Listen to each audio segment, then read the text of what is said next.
Hello there, I'm Pär from Sabaton. I'm currently in Helsinki and you're watching GRIMM TV.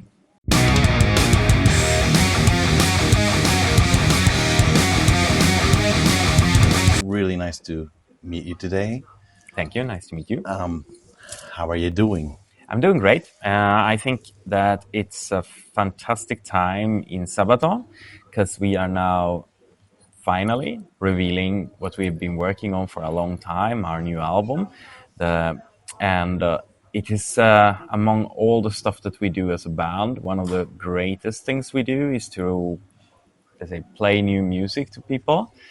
And we are very excited at the moment. We know we have a strong album. We feel very confident. We feel secure, and it's just great to finally show it.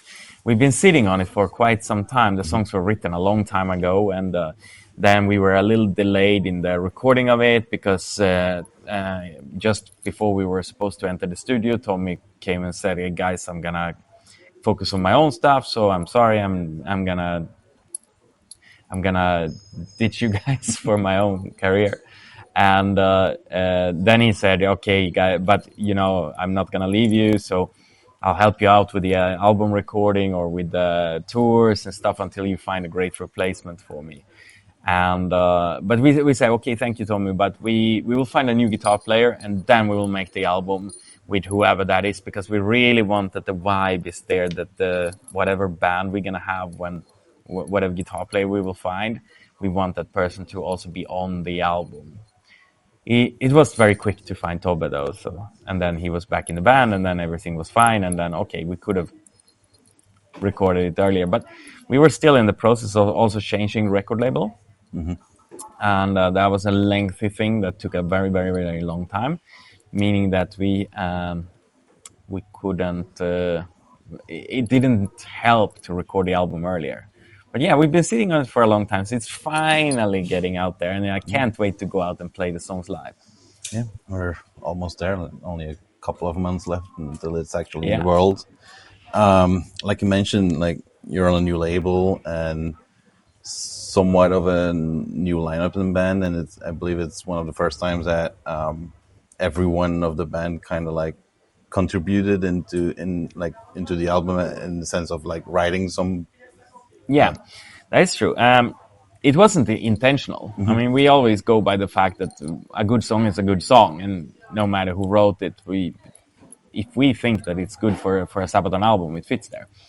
But it was really fun, and for example, Tobbe, he was working with Joachim on the song "A Lightning at the Gates" when he was not in the band. A couple of months later, he's in the band and he's in the studio recording the song that he wrote for Sabaton, and that was kind of a great, wow, that's great feeling for him and for us. Yeah. But it was not intentional. Like we don't judge it that we have to necessarily have everybody, but the way it turned out, I think, is great, because now we have a good vibe in the band. We have everybody's excited for the new album, and Yeah, I can imagine that like as a band, you're even stronger behind the album when everyone has like a little piece of themselves Sure. in it. Yeah.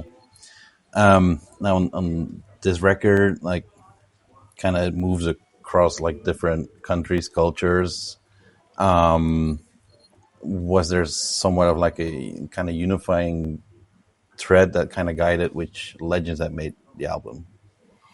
Not really. I mean, Legends is a very wide thing. There would be so much that fits within it. A lot of the topics that we touched in the past would fit as well, and some did. I mean, the Gustavus Adolphus, the final track Till Seger, that's basically Lion from the North again. So we brought him back to life again.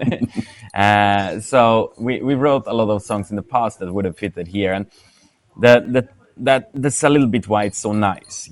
Legends. It's very wide. It's it doesn't lock ourselves in within some walls or boundaries. We can be free to write whatever music we feel like, and so all in all, I think that just helps with that. So working with a topic like Legends was relieving for us and very, very nice. And I mean, if we would have had a song like a Tiger Among Dragons and tried to fit that in World War One, I don't know where it would be. But now it was a natural way of putting it, like perfect. Okay, when was listening to the song, it was like I feel Chinese war drums, and okay, we're looking at East, we're looking at China, Japan, maybe, but there we go. Then we find a legend.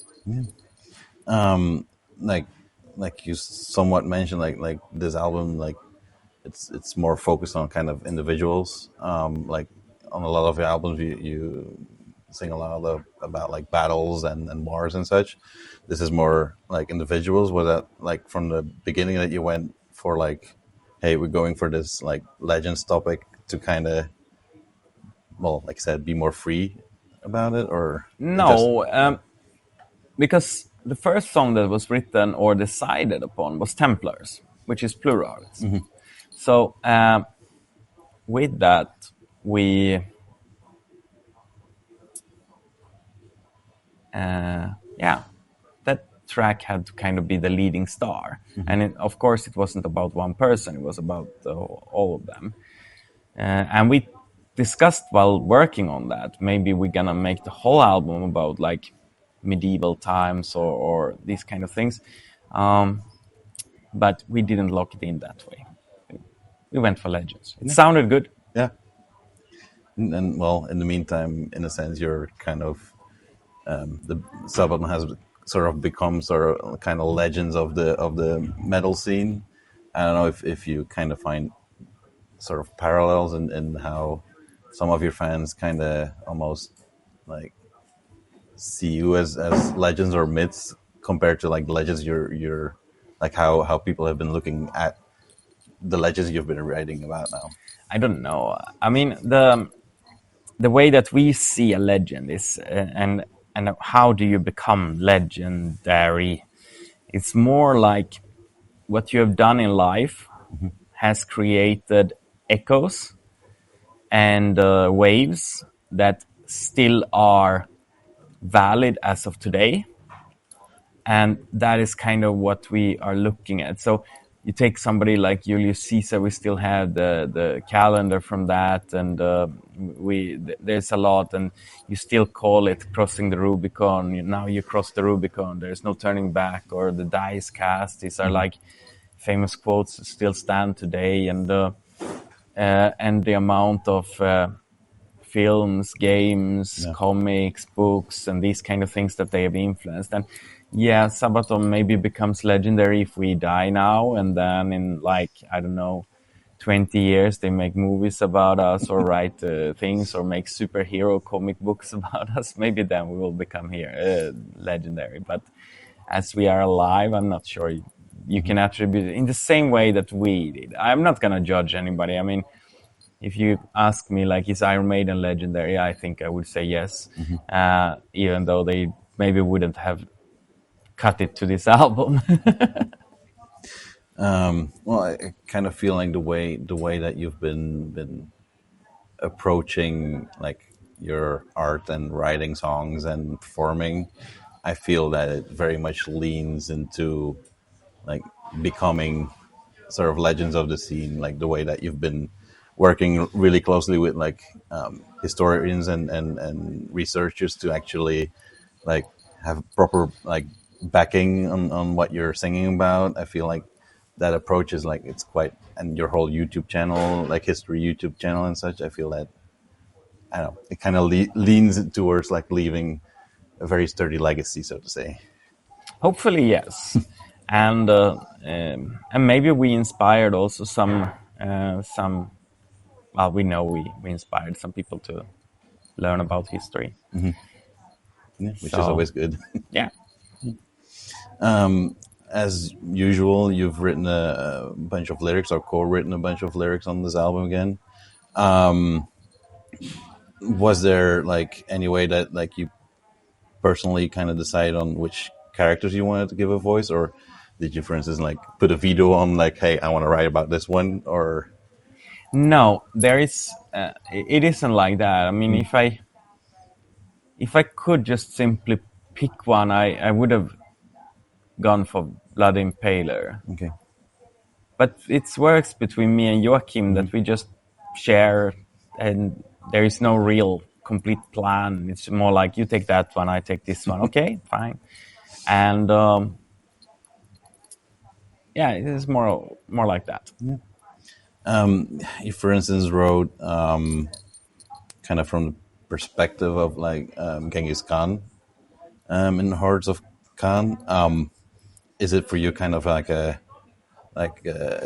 challenge to like place yourself into the kind of like view of like a person that is that kind of feared and legendary, or like Is it difficult for me to have imagination? No, I have a lot of imagination. I always had, and for me to imagine something, because that's what you have to do in some cases here. Sure, the historical facts are there, but when you go, for example, to write something about Genghis Khan, you just fit a couple of words into the lyrics. So it's more like you're free to just create the vibe and the story, some parts of the story. If it's possible to get some little detail in there, some golden nugget into the lyrics, then it's like, yes, I got that in. And like since you're getting a bunch of like information or research from the people you work with, was there on like for in the research of this album, was there kind of like a small detail or some perspective or something that you kind of learned of one of the people that kind of completely surprised you or really stuck with you? Yeah, sure. It's hard to come up with something right like that. I mean, but I would say, I mean, I didn't in the past. I wasn't so. I would say I didn't spend so much time and effort into Napoleon in the past. So it was interesting. A lot learned there, and Jeanne d'Arc the same, and yeah, many more. And Lubu was something I didn't know about, but thanks to also, it's like such a perfect video game character, and the weapon, the Sky Piercer, was like that sounds very legendary. And kind of sort of bouncing off of that, like a little bit like left field, but if you could actually kind of sit down and have a conversation with one of the figures on Legends, who do you think like you'd connect with the best, or who would terrify you the most, or Who I would connect with the most or meet most.